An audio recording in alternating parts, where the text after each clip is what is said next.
भारत माता की,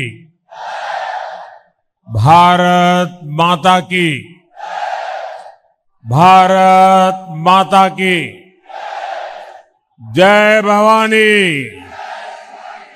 जय भवानी। मुंबईकर बंधू आणि भगिनींनो, माझा तुम्हाला नमस्कार, राम राम, जय श्री राम। मैं सिद्धि विनायक, मुंबा देवी और महालक्ष्मी के चरणों में प्रणाम करता हूं। आज क्रांति गुरु लहूजी वस्ताद साल्वे जी की जयंती भी है। मैं मुंबई की धरती से लहूजी वस्ताद साल्वे जी को महाराष्ट्र की धरती के महान स्वतंत्रता सेनानियों को श्रद्धापूर्वक नमन करता हूं। साथियों, आज महाराष्ट्र में इस चुनाव की ये मेरी आखिरी जनसभा है। मैंने इस दौरान पूरे महाराष्ट्र का दौरा किया है। विदर्भ, मराठवाड़ा, पश्चिम महाराष्ट्र, उत्तर महाराष्ट्र, कोंकण, हर क्षेत्र के लोगों से मेरा संवाद हुआ और मैं आमची मुंबई में हूं।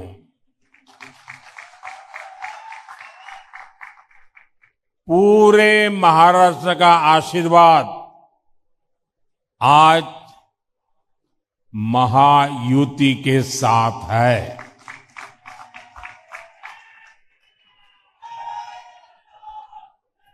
आज हर और एक ही आवाज है, भाजपा महायुति आहे तर गती आहे, महाराष्ट्राची प्रगती आहे। साथियों, महाराष्ट्र की धरती से हर युग में नए चिंतन की नई धाराएं निकली है। यहां से संत ज्ञानेश्वर, संत तुकाराम, संत नामदेव जैसे संतों ने, विद्वानों ने समाज को दिशा दिखाई। यहीं से छत्रपति शिवाजी महाराज हिंदवी स्वराज का संकल्प देश को दिया।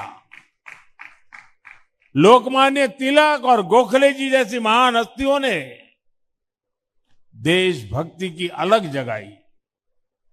आज महाराष्ट्र में एक तरफ महायुति की विचारधारा है जो इस विरासत पर गर्व करती है, दूसरी तरफ एक सोच महाअगाड़ी की भी है जो महाराष्ट्र के गौरव को लगातार अपमानित कर रही है।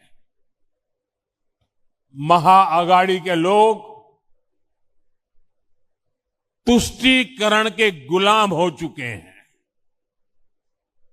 ये वो अगाड़ी है जो राम मंदिर का विरोध करते हैं। ये वो अगाड़ी है जो वोट पाने के लिए भगवा आतंकवाद का शब्द गढ़ते हैं।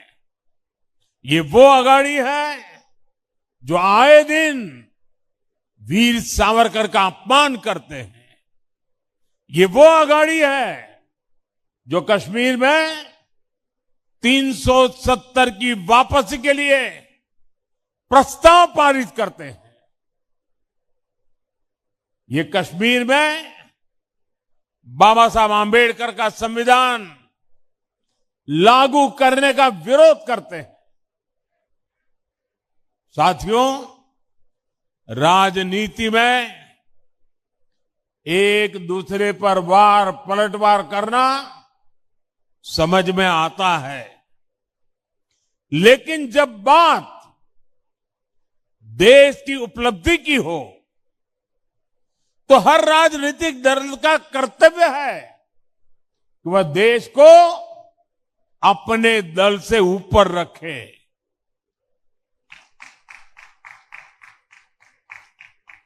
भाजपा का, महायुति का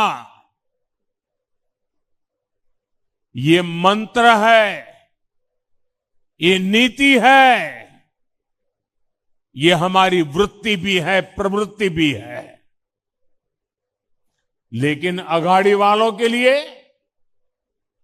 देश से ऊपर उनका दल है। जब भारत आगे बढ़ता है तो अघाड़ी वालों को तकलीफ होती है। भारत की हर उपलब्धि पर अघाड़ी वाले सवाल उठाते हैं। यही लोग हैं जिन्होंने दशकों तक मराठी भाषा को अभिजात भाषा का दर्जा नहीं दिया, और जब हमने मराठी भाषा को ये सम्मान दिया तो इन्हें सांप सूंघ जाता है। इसलिए आपको महाअघाड़ी वालों की राजनीति से, उनके इरादों से बहुत सावधान रहना है। साथियों, मुंबई सपनों का शहर है, तो महायुति सपनों को सिद्ध करने वाला गठबंधन है। देश का गरीब, मध्यम वर्ग और सामान्य मानवी, जिसे दशकों तक खुलकर सपने देखने का भी मौका नहीं मिला, आज उसके सपने पूरे हो रहे हैं। हमारी सरकार ने स्टार्टअप इंडिया अभियान शुरू किया। आज मुंबई में बड़ी संख्या में स्टार्टअप आ रहे हैं। वो गरीब जिसे पहली बार पीएम आवास योजना में पक्का घर मिला है, वो मिडिल क्लास जिसे कम ब्याज पर होम लोन मिल रहा है, रेरा कानूनों के बाद जिसे पूरे जीवन की कमाई गंवाने का डर अब खत्म हो चुका है, वो आज अपने भविष्य को लेकर निश्चिंत हुआ है। आप मुंबई के रेहड़ी पटरी वालों पर नजर डालिए। आज लगभग 70 लाख रेहड़ी पटरी वालों को पीएम स्वनिधि योजना की मदद से अपना व्यापार बढ़ाने में मदद मिली है, और इसका फायदा यहां मुंबई के भी हमारे 1 लाख से ज्यादा रेहड़ी पटरी वालों को मिला है। और मैं मुंबई के हमारे साथियों का आभार व्यक्त करता हूं कि 1 आध साल पहले मुझे इन सभी रेहड़ी पटरी वालों के कार्यक्रम में आने का अवसर मिला था, और उनके चेहरे पर जो उमंग था, उत्साह था, कुछ कर गुजरने का मादा था, वो वाकई प्रेरणा देने वाला था। साथियों, सेवा भावना से काम केवल और केवल बीजेपी और महायुति ही कर सकती है। और मैं बड़ी नम्रता पूर्वक आपको कहना चाहता हूं, और आप मेरे जीवन की हर गतिविधि से मेरी बात को एक तराजू से तोल सकते हैं, और इसलिए मैं जिम्मेवारी के साथ भी कहता हूं और पूरी नम्रता से कहता हूं, आपके सपने ही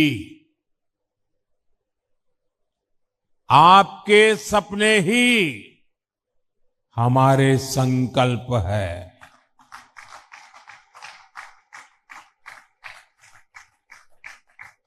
मोदी आपके सपनों को जीता है, आपके सपनों के लिए जागता है और उन्हें पूरा करने के लिए जी जान से मेहनत की गारंटी देता है।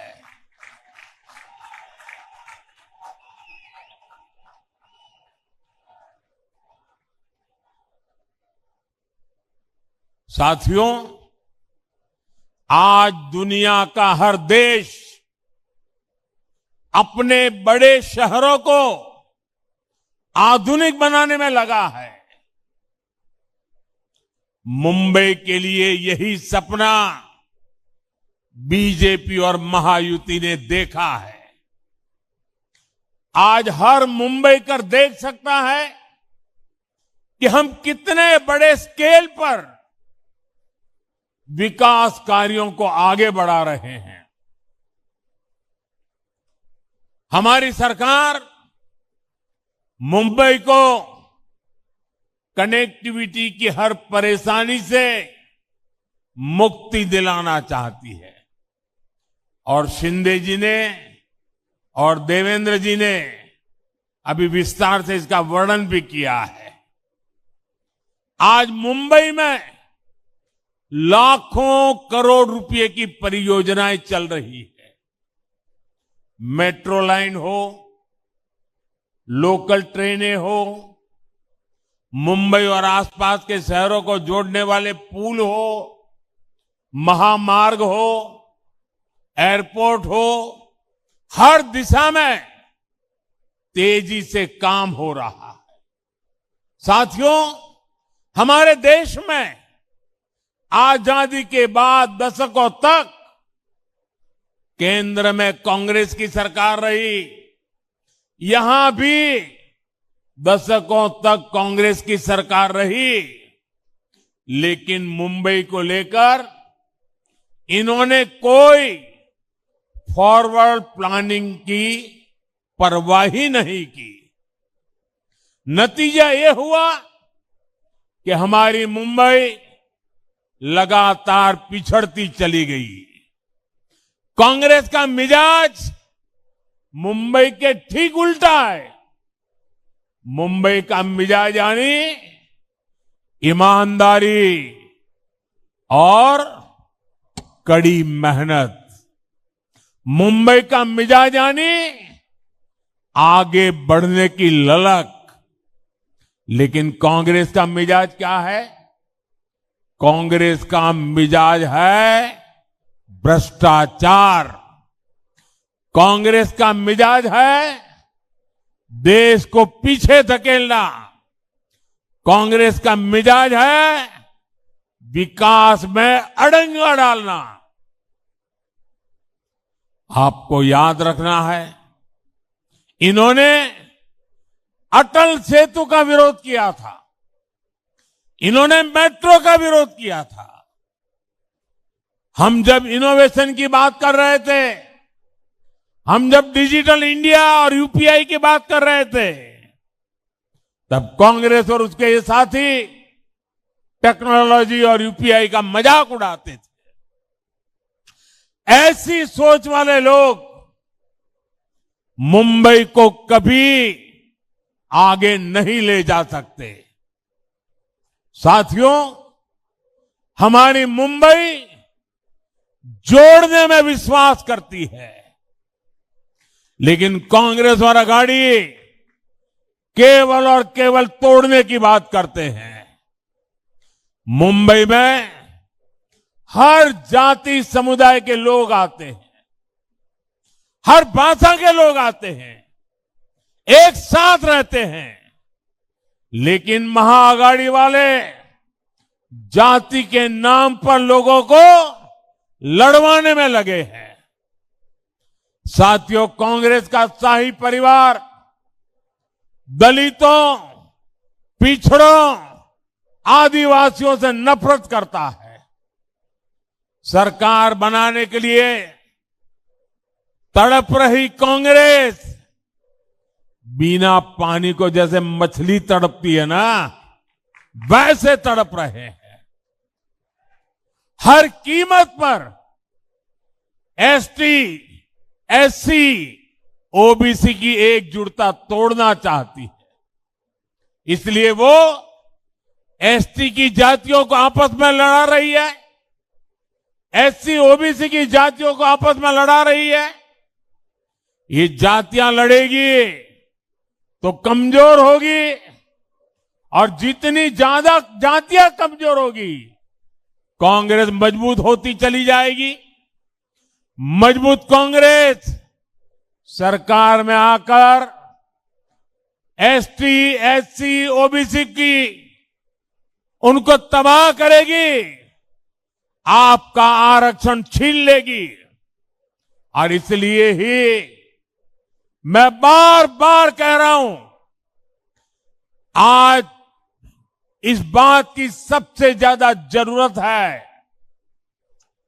जिस प्रकार से अघाड़ी के लोग कारनामे कर रहे हैं, जिस प्रकार से कांग्रेस के शाहजादे देश में तबाही की भाषा बोल रहे हैं, तब आज एक बात बहुत जरूरी हो गई है, और वो है एक है तो सेफ है, एक है तो,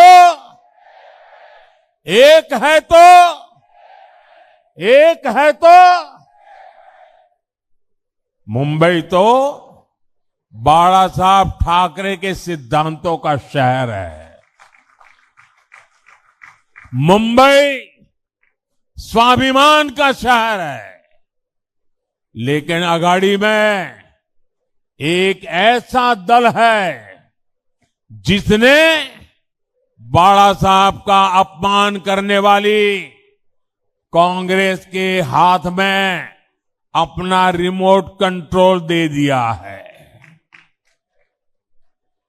और इसलिए मैंने इन्हें चुनौती दी थी कि कांग्रेस के मुंह से, कांग्रेस के शहजादे के मुंह से बाला साहब ठाकरे की प्रशंसा के लिए कुछ बात जरा बुलवा के दिखा दीजिए। अरे एक बार तो कांग्रेस के शहजादे से मुंह से निकलवाइए, हिंदू हृदय सम्राट बाला साहब ठाकरे।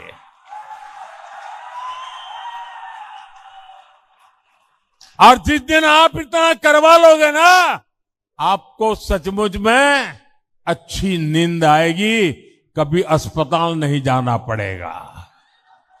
बाला साहब के आशीर्वाद मिलेंगे। आज तक ये लोग कांग्रेस से, कांग्रेस के शाहजादे से बाला साहब ठाकरे की प्रशंसा नहीं करवा पाए हैं। और यही अघाड़ी वालों की सच्चाई है। वीर सावरकर को गालियां देने वालों को भी ये लोग गले लगाते घूम रहे हैं। साथियों, मुंबई शहर ने लंबे समय तक आतंकवाद की पीड़ा झेली है। आतंकवाद से मिले जख्मों को यहां के लोग अब भी भूले नहीं है। एक समय था जब हर कोई यहां बसों में, ट्रेन में, लोकल में डर डर के चलता था। लोग सोचते थे कि आज अपने परिवार से मिल पाएंगे या नहीं, घर लौट पाएंगे या नहीं, अनहोनी की आशंका लगी रहती थी। लेकिन बीते वर्षों में लोगों के मन में सुरक्षा का भाव आया है। यही पुलिस थी, यही सुरक्षा एजेंसियां थी, यही सरकार थी, यही फाइलें थी। लेकिन तब सरकार और थी, आज मोदी है।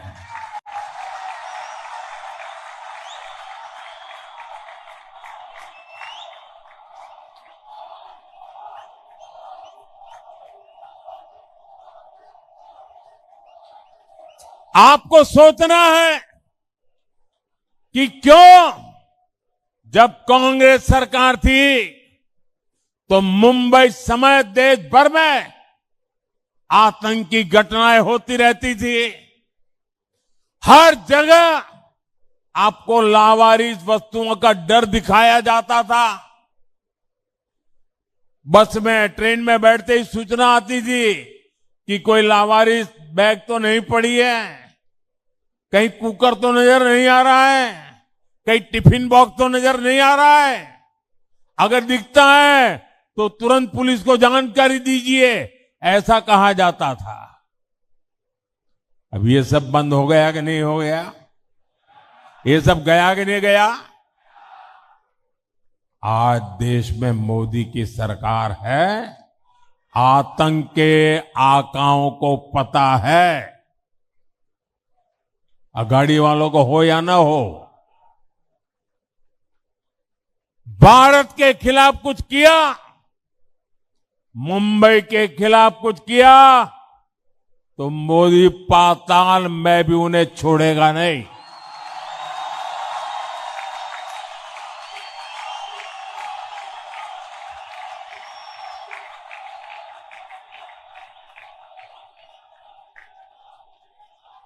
साथियों, मुंबई की एक बहुत बड़ी ताकत है महिलाओं की भागीदारी और वुमेन लेड डेवलपमेंट। देश के दूसरे शहरों में भी मुंबई की मिसाल दी जाती है। आज स्टार्टअप्स को लीड करने से लेकर ड्रोन दीदी की भूमिका निभाने तक महाराष्ट्र की महिलाएं देश को दिशा दिखा रही है।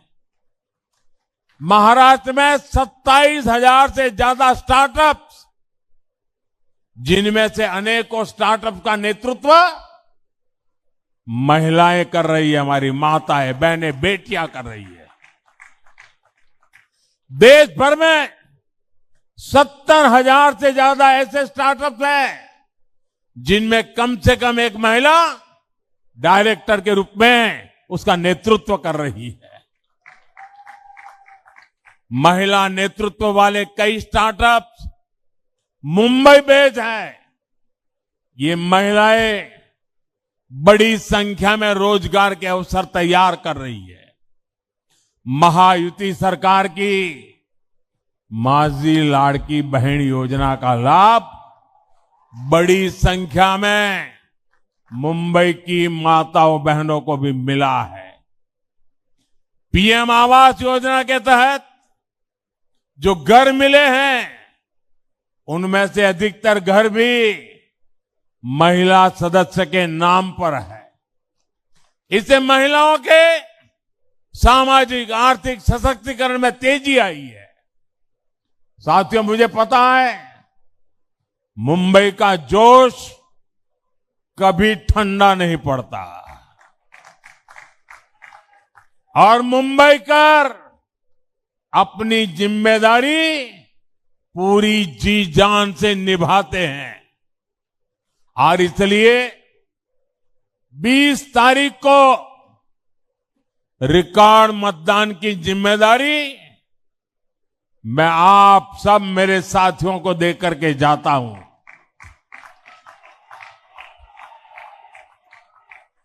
हमेशा ये जोश बनाए रखना है। हमें महायुति के सभी उम्मीदवारों को भारी बहुमत से विजयी बनाना है और आपको मुंबई में महायुति की नई सरकार के शपथ ग्रहण की तैयारी भी करनी है। और एक अर्थ में तो मैं कहूंगा कि मेरी चुनावी सभा कम है। आज तो मैं महायुति की सरकार जब बनेगी, नतीजे आने के 7-10 दिन में, मैं उस महायुति की सरकार की शपथ समारोह का आपको निमंत्रण देने के लिए आया हूं।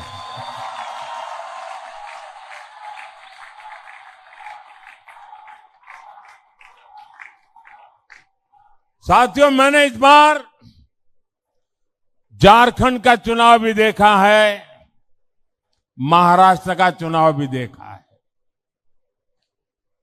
और मैं कुछ दिन पहले हरियाणा के चुनाव को भी देख रहा था।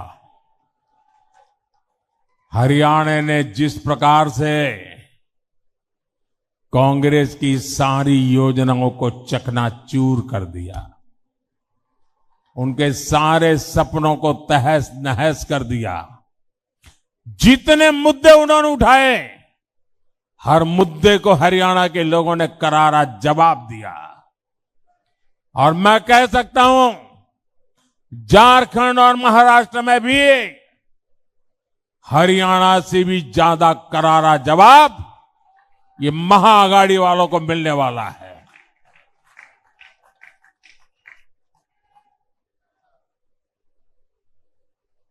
झूठ लंबे समय तक जिंदा नहीं रह सकता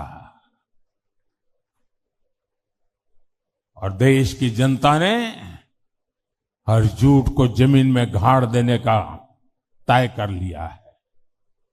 साथियों, ये लोग संविधान, और वो भी कोरे कागज वाला संविधान, कुछ भी नहीं लिखा हुआ ऐसा संविधान, लेकिन देश को मैं बताना चाहता हूं, इस देश के लिए शर्म की बात है, हम सभी देशवासियों के लिए शर्म की बात है कि आजादी के बाद 6-7 दशक तक बाबा साहब आंबेडकर का संविधान जो हम सबको चलाता था, वो बाबा साहब आंबेडकर का संविधान पूरे हिंदुस्तान में लागू नहीं हुआ था। और ये बात ये कांग्रेस वालों ने छुपाए रखी थी। इस देश में, जम्मू कश्मीर में बाबा साहब आंबेडकर का संविधान नहीं चलता था। वहां विधान अलग था, वहां प्रधान अलग था और वहां का निशान भी, झंडा भी अलग था। 6-6, 7-7 दशक तक बाबा साहब का अपमान इन्होंने किया था। 370 की ऐसी दीवार खड़ी कर दी थी कि बाबा साहब आंबेडकर का संविधान जम्मू कश्मीर में घुस ही नहीं सकता था। जब आपने मोदी को सेवा का अवसर दिया, ये 370 को हमने जमीन में गाड़ दिया है।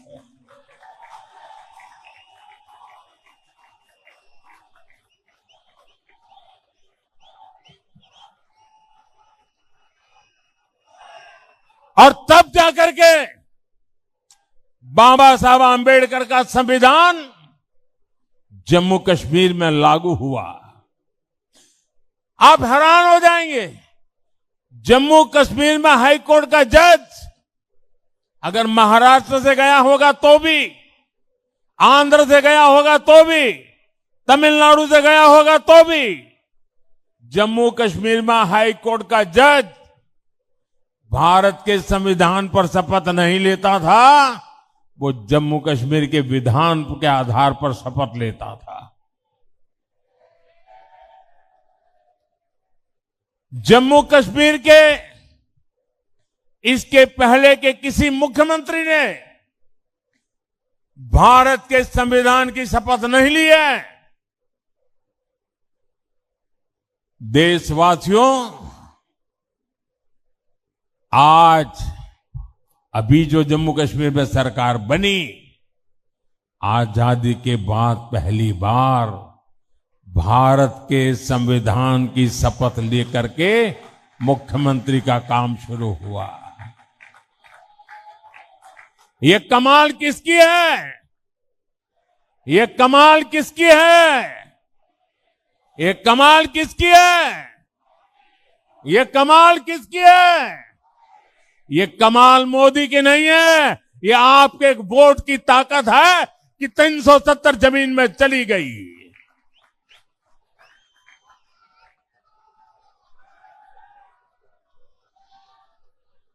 और इसलिए आपके वोट की ताकत को समझ के फिर से एक बार मुझे महाराष्ट्र की सेवा करने का मौका दीजिए।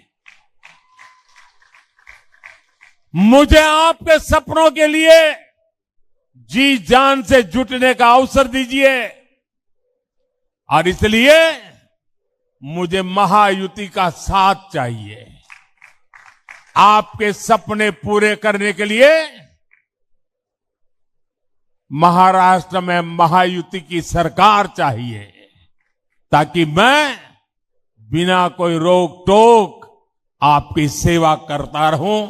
इसीलिए मैं आज आपसे आशीर्वाद मांगने आया हूं, महायुति के लिए आशीर्वाद मांगने आया हूं, मेरे इन सभी साथियों के लिए आपका आशीर्वाद मांगने आया हूं। मेरे साथ बोलिए, भारत माता की, भारत माता की, भारत माता की। बहुत बहुत धन्यवाद।